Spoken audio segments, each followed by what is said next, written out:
বিসমিল্লাহির রহমানির রহিম। আসসালামু আলাইকুম। কেমন আছেন আপনারা সবাই? আলহামদুলিল্লাহ, আমিও ভালো আছি। আজকে আপনাদের মাঝে আমি নিয়ে আসছি বারবিকিউ হানি উইংস রেসিপি।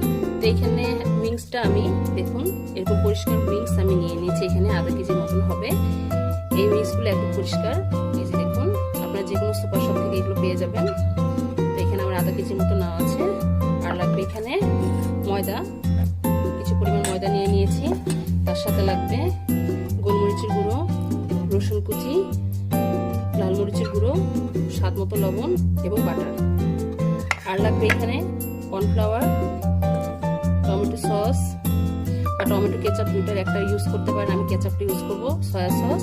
আর লাগবে এখানে মধু।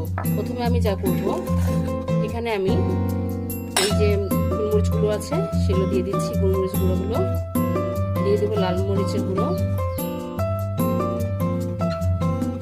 স্বাদ মতো লবণ দিয়ে দিচ্ছি। আপনারা আপনাদের উইংসের অনুযায়ী ময়দা এগুলো সব একত্র করে, ময়দা মরিচের গুঁড়ো যা যা লাগে এগুলো আপনি পরিমাণ মতো দিয়ে নেবেন। আপনারা চাইলে এর সাথে সয়া সসটাও দিতে পারেন। আমি সয়া সসটা এখন দিব না। আর লাগবে এখানে কর্নফ্লাওয়ার। এখানে আমি 2 চামচ ভরে কর্নফ্লাওয়ারটা